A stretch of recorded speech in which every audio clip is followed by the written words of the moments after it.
Hey guys, how's it going? It's your boy M.K.S here, back in the video. I'm really knackered this morning. I'm just getting, in the mornings I'm really bad, so I won't sleep. I always go sleep late and then get knackered in the morning. I was hoping with Celtic's excellent victory last night, well, it's a draw, but we won the league, so I was hoping, say we, as a fan, I was hoping that I'd have more energy and enthusiasm and exuberance, or whatever the word is, this morning, but it didn't quite work out that way. But anyway, whilst my brother's walking the dog, hopefully I can get, I was thinking hopefully I'll get a video in before he comes back, all being well. So here goes. So as I say, I've been thinking of this idea for a while now, to make a network.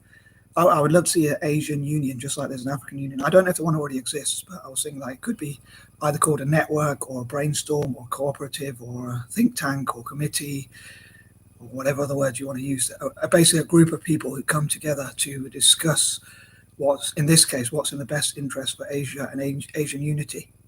And symbolically, I thought it'd be great if it was in Central Asia. So Central Asian nations could host the buildings and the networks and the events and the conferences and networks. Yeah, I think that's the right word.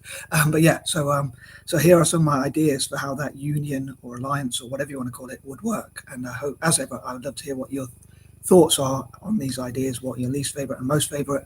Sorry if I'm rushing, I just want to finish the video before my brother comes back, and hopefully he won't come back in time to disturb the video.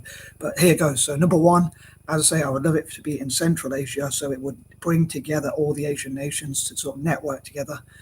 And symbolically, Central Asia, obviously it's central, so it's, to me, that's a strategic point. Just like with Africa, I'd love Central Africa's, for two reasons really. One, Central Africa's been at war for so long, so it'd be great to make a positive from a negative by bringing that together. And also, centrally, it's symbolical that it could be there to unite all of Africa, and the name Central Africa as well.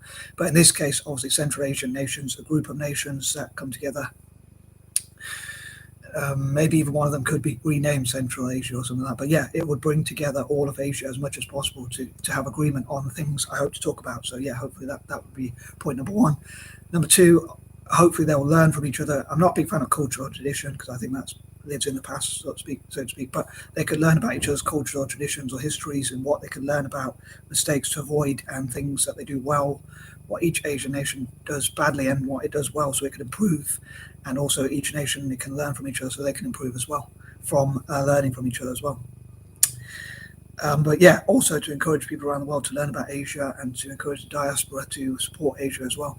Number three, excuse me, hopefully encouraging libertarianism,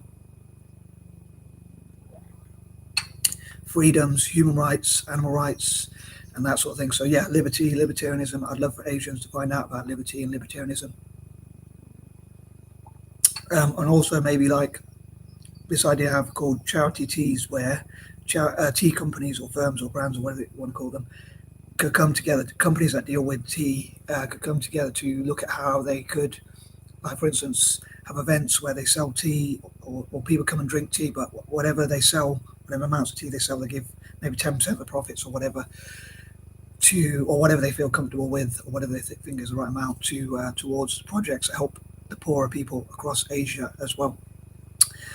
Number four, hopefully they'll bring peace in it across Asia. So where they'll have conflict resolution. So for instance, where there are borders, say for instance between China and India or whatever, or other parts of Asia as well, obviously China and Taiwan or China and Japan or whatever, they could have an agreement where they, the Asian Union itself intercepts and whatever, and I'm trying to think of the right word, but yeah, they basically come together and say listen to both sides of what their argument is for why that land should belong to them, and look at historical evidence to suggest which area should belong to each area, but without having to go to war, hopefully. So hopefully these sorts of videos, I hope, will spread, and it will prevent wars like potential war between China and Taiwan and Japan.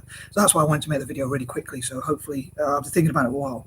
I did want to make it last week, but I just wanted to get the ideas right and not stutter too much on my videos. And I didn't quite succeed in that way, or so far. I haven't quite succeeded that way in any of my videos so far. But yeah, I was hoping that they would to do it as early as possible, so they can come together and say, peacefully resolve those conflicts, which I think would be an excellent thing for Asia and the world, perhaps even, because I think anyone of even half sound mind, or even a slight sound mind, as even as crazy as I am, for instance.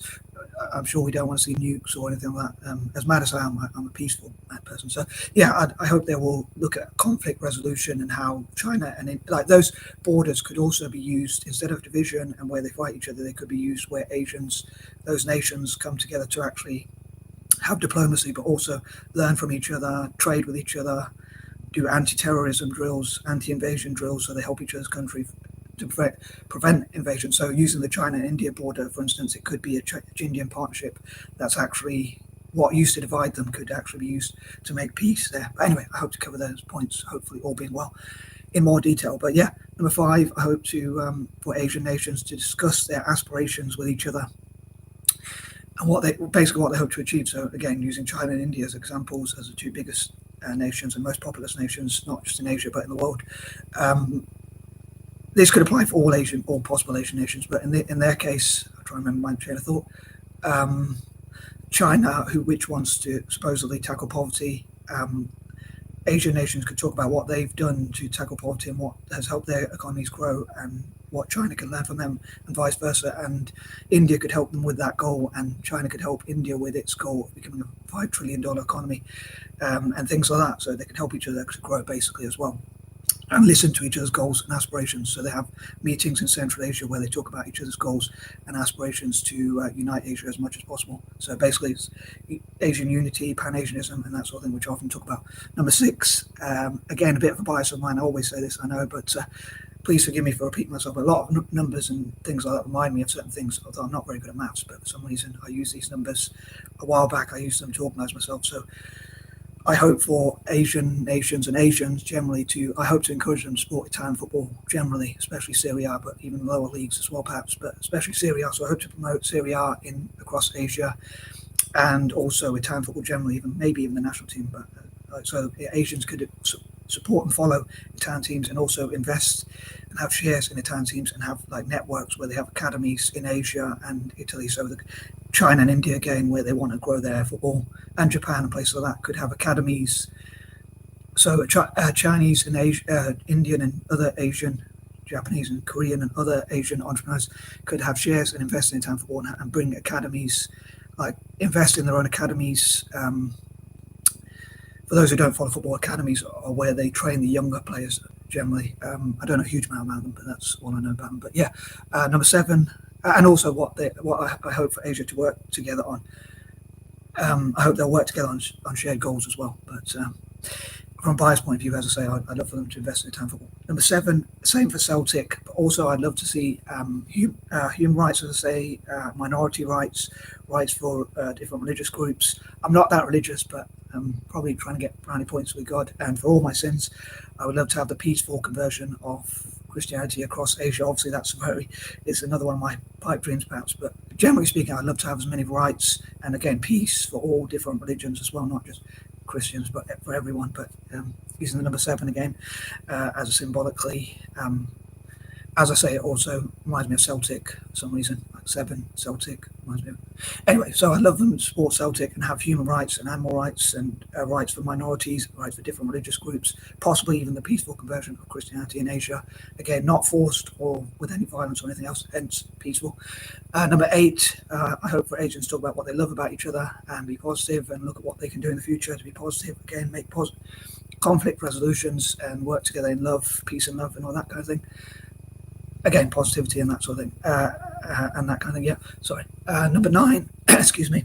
I would also love to promote Asian poetry, writing, arts, architecture, projects generally, businesses and things like that. And if I get a chance, on different days, I hope to focus on different themes. Like today being a Thursday, I hope to work on politics and how they can work together politically and economically. I suppose it sort of links together.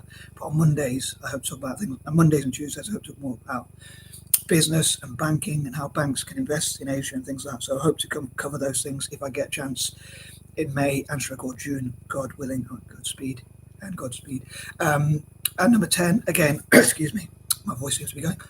I hope my voice is clear enough. I hope to promote, like, as I say, animal rights, human rights, children's rights, rights for women, rights for girls, better education, access to such. I know there'll be a challenge again, just like I said with peaceful conversion of Christianity and things like that. I know it'd be a challenge, for instance, in Afghanistan with the Taliban. It would be difficult to get women's rights and girls' rights, but I hope that somehow the Asian Union will promote. Certainly, I'd like them to promote that as much as possible. So hopefully, work as much as possible to achieve these goals, helping Asian economies grow, for instance, and things like that. And again, rights for young people, rights for girls to get educated. And I'm not a big fan of academia, but I think it does have its place. I think it's important in a way. But yeah, and also on that note, acknowledging that different people have different strengths. Like, for instance, people with dyslexia and ADHD, I often mention, could be good at business. But again, I hope to cover in more detail how people with dyslexia and ADHD can contribute to Asia, and how I hope for Asians to learn about those conditions and what strengths we have. I don't have ADHD, but I do have dyslexia. Anyway, I am out. Peace and out.